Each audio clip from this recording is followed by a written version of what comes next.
मैंने कि सोचा है कि जब तक हम लोग न्यूप्लेजिया पढ़ रहे हैं तो साथ साथ में ना उसके एमसीक्यूज़ की रिवीजन भी करते रहें, ठीक है। एमसीक्यूज़ करते रहेंगे क्योंकि एट द एंड तो आप लोगों ने एमसीक्यूज़ ही अटेम्प्ट करने हैं, तो मैं यहाँ पे आप लोगों को थोड़ी सी प्रैक्टिस एमसीक्यूज़ भी प्रोवाइड कर देती हूँ ताकि आप लोग साथ के साथ इसको भी सम अप करते जाओ, क्योंकि एंड पे अलग से एमसीक्यूज़ के लिए टाइम निकालना आई नो बहुत डिफिकल्ट होता है। तो सबसे पहले जनरल ओवरव्यू के हवाले से है कि न्यूप्लेजिया लिटरली मीन्स। अब न्यूप्लेजिया का मतलब क्या था बच्चों? न्यू का मतलब था न्यू और प्लेजिया का मतलब था ग्रोथ। तो ये एक इंपॉर्टेंट एमसीक्यू है। So neoplasia literally means option number A is new disease, new growth, abnormal cell या ट्यूमर इन्वेजन, तो it means new growth.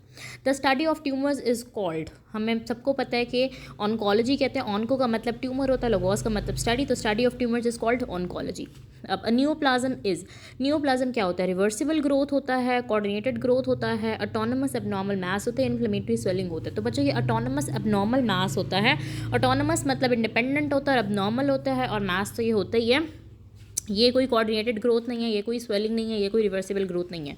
Which statement about neoplasms is true? Growth stops when stimulus is removed, growth is excessive and uncoordinated, always malignant, always inherited.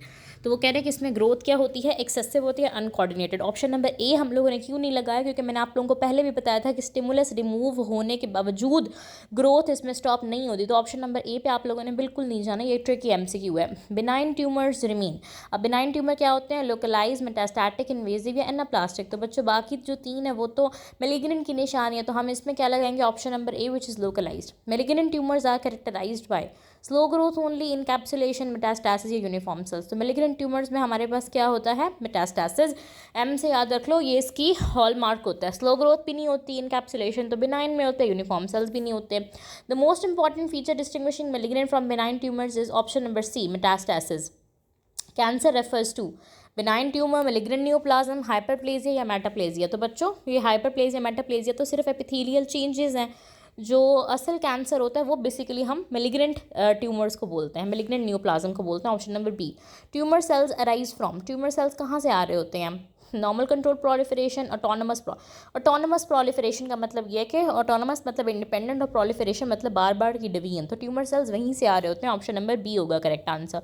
The branch of medicine dealing with tumours is called oncology के again है। फिर nomenclature में हम लोगों ने बात की थी कि बेनाइन के एंड में क्या आता है? ओमा, और उसके एंड में क्या आता है? मेलिग्नेंट के कार्सिनोमा या फिर सार्कोमा। मीजनकाइमल होगा तो सार्कोमा, और एपिथेलियल होगा तो carcinoma. Benign tumour of fibrous tissue is called, fibrous है तो फाइब्रो वाला वर्ड आएगा। अब ऑप्शन सी और डी तो वैसे ही निकल गए, ए और बी में कन्फ्यूजन है। सार्कोमा आ रहा है पहले ऑप्शन के एंड में, तो वो तो मेलिग्नेंट है, हमसे क्या पूछ रहा है? बिनाइन, तो वो ऑप्शन नंबर बी होगा। Benign tumour of adipose tissue is called off course lipoma. ओमा आ रहा है एंड में और लिपिड स्टार्ट में आ रहा है लाइपोमा, तो option number A. A malignant tumour of cartilage is called, अब कॉन्ड्रो का वर्ड आएगा तो ऑप्शन नंबर ए और ऑप्शन नंबर सी में कन्फ्यूजन है। मेलिग्नेंट पूछा है तो ऑफ कोर्स ओमा तो नहीं आ सकता, सार्कोमा आएगा एंड में। सार्कोमा कहाँ से अराइज करता है? मीजनकाइमल टिश्यू से। कार्सिनोमा कहाँ से अराइज करता है? एपिथेलियल सेल से। सिंपल एमसीक्यूज हैं। Benign gland forming tumour is called, अब एडिनो वाला वर्ड आएगा, ए और बी के अंदर कन्फ्यूजन है, लेकिन बिनाइन पूछा है तो खाली ओमा के साथ, यानी ऑप्शन नंबर ए। मेलिग्नेंट ग्लैंडुलर ट्यूमर होगा तो वो adeno carcinoma. Which is a benign epithelial tumour, ठीक है। अब उसने एपिथेलियल ट्यूमर का पूछा हुआ है, और बाकी सारे अगर आप देखो तो वैसे ही सबके एंड में सार्कोमा आ रहा है, वो तो बिनाइन है ही नहीं, वो तो है ही मेलिग्नेंट, तो option number A papilloma.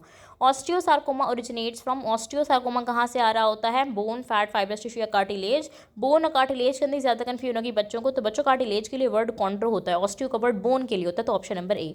Which tumour name is misleading because it is malignant. अब आप लोगों को चार वो याद होंगे जो हमने एक्सेप्शंस पढ़ी थी, मेलानोमा, मीजोथीलियोमा, लिम्फोमा और सैमिनोमा, तो this is the option number C, melanoma. आप लोग बार बार सुनते जाओगे ना तो पेपर में अटैम्प्ट करने में बिल्कुल भी इशू नहीं होगा आप लोगों को इंशाल्लाह।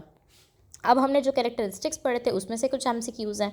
तो वेल डिफरेंशिएटेड ट्यूमर्स रिजेंबल, जो वेल डिफरेंशिएटेड ट्यूमर्स होते हैं वो किसको रिजेंबल कर रहे होते हैं? बेसिकली अपने नॉर्मल टिश्यू को, ठीक है। ऑप्शन नंबर बी हम लगाएंगे। बाकी नेक्रोटिक और स्कार टिश्यू तो हो नहीं सकता, और एम्ब्रियोनिक टिश्यू भी नहीं होगा, तो नॉर्मल टिश्यू होगा इसका answer. Lack of differentiation is called anaplasia, very important thing. Hallmark of anaplasia is pleomorphism. देखो बाकी सारी चीज़ें नहीं हो सकती, एनाप्लेजिया में कैप्सूल नहीं होता, एनाप्लेजिया के अंदर डिफरेंशिएशन नहीं होती, एनाप्लेजिया के अंदर यूनिफॉर्म न्यूक्लियाई नहीं होते, लैक ऑफ डिफरेंशिएशन को ही तो एनाप्लेजिया बोलते हैं। Increase nuclear cytoplasmic ratio suggest, जब हमारे पास न्यूक्लियर टू साइटोप्लाज्मिक रेशियो ज़्यादा होती है तो वो किसके फीचर था बच्चों? एनाप्लेजिया का। 5 चीज़ें हमने पढ़ी थी, plant, pleomorphism, loss of polarity, atypical mitosis, nuclear abnormalities और tumour giant cells. Normal nuclear to cytoplasm ratio कितनी होती है? 1:4 to 1:6 होता है, ठीक है। और कैंसर में कितना हो जाता है? 1:1 रेशियो हो जाता है, तो ऑप्शन नंबर सी आएगा। Hyperchromatic nuclei indicate of course malignancy. बच्चों hyperchromatic nuclei nuclear changes anaplasia में होता है, एनाप्लेजिया मेलिग्नेंसी में होता है, तो बेनाइनिटी भी नहीं हो सकता, रिपेयर इन्फ्लेमेशन कुछ भी नहीं हो सकता। ट्यूमर अभी आप लोगों को ना बड़े आसान लग रहे होंगे, इसी तरह के एग्जैक्ट एमसीक्यूज पेपर में आते हैं, बच्चों से नहीं हो रहे होते क्योंकि रिविजन नहीं हुई होती। हमारा मसला ये है कि हम चीज़ें पढ़ तो लेते हैं लेकिन उसको एक ही दफ़ा पढ़ के छोड़ देते हैं। हमारा माइंड क्या कहता है कि वो, आपने कभी हाफिज़ कुरान लोगों को देखा होगा, वो क्या करते हैं, बार बार चीज़ों को रिवाइज़ करते हैं, तभी उनका कुरान पाक कितना पक्का होता है। तो रिवीजन बहुत इंपॉर्टेंट है बच्चों।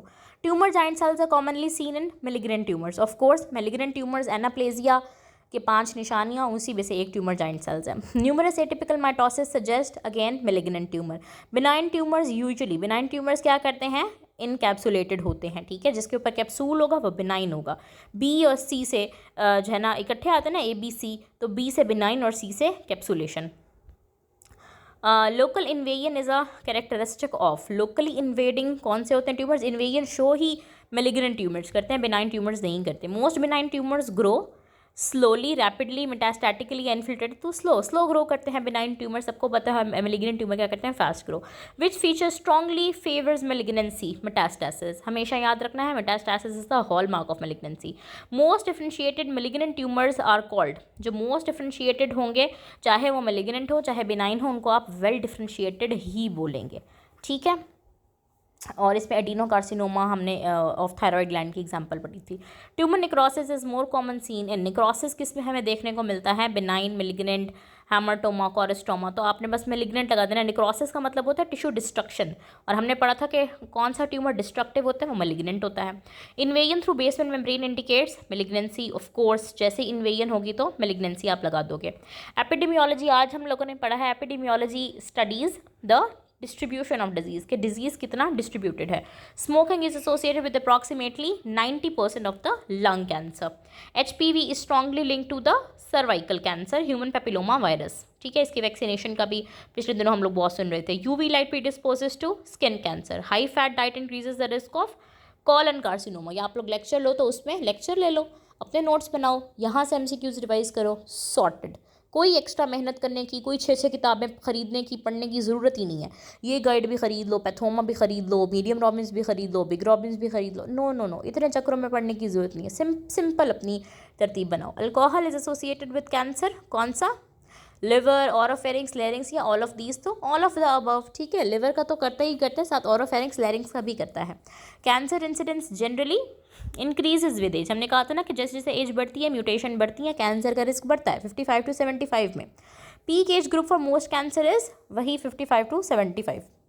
Most common childhood malignancy is ALL, ठीक है। Acute lymphoblastic leukaemia, lymphocytic leukaemia. Asbestos exposure is associated with mesothelioma. मैंने आपको कहा था बच्चों, ये काफ़ी इंपॉर्टेंट MCQ है एस्बेस्टॉस का, ब्लॉक 9 में भी आता है। Benzene exposure predisposes to AML। आप लोगों के बुक का टेबल है, वहीं से आया हुआ है। Chronic gastritis cause by H. pylori predisposes to, very important, gastric adenocarcinoma, MALT lymphoma, both A and B। तो बच्चों बोथ है, ये माल्ट लिम्फोमा ना वो एक्स्ट्रानोडल मार्जिनल जोन लिम्फोमा को ही बोल रहा है, तो काफ़ी इंपॉर्टेंट MCQ है बच्चों। Both A and B, gastric adenocarcinoma भी कर सकता है, माल्ट लिम्फोमा भी कर सकता है। Barrett oesophagus predisposes to oesophageal adenocarcinoma, ठीक है। बैरेट एसोफेगस एक ऐसी कंडीशन होती है जिसमें जो एसोफेगस होता है उसका जो एपिथीलियम होता है वो चेंज हो जाता है। मेटाप्लेजिया होता है पहले एसोफेगस का, और उसके बाद oesophageal adenocarcinoma. Villous adenoma is a precursor lesion for colorectal carcinoma. ये आपके जो लियंस मैंने आपको 4 पढ़ाई थी। और लास्ट है squamous metaplasia and dysplasia of bronchial mucosa में progress to again lung carcinoma, क्योंकि हमने ये उस दिन भी बात की थी कि स्मोकर्स के अंदर मेटाप्लेजिया डिस्प्लेजिया हो जाता है और लंग कैंसर के रिस्क बहुत ज़्यादा बढ़ जाते हैं। तो उम्मीद है आप लोगों को यहाँ तक समझ आ गया होगा। कोई भी इशू हो तो आप लोग मुझसे पूछ सकते हो। ये एक बस आपके रिवीजन MCQs थे, मैं इंशाल्लाह इनको पोस्ट भी कर दूँगी।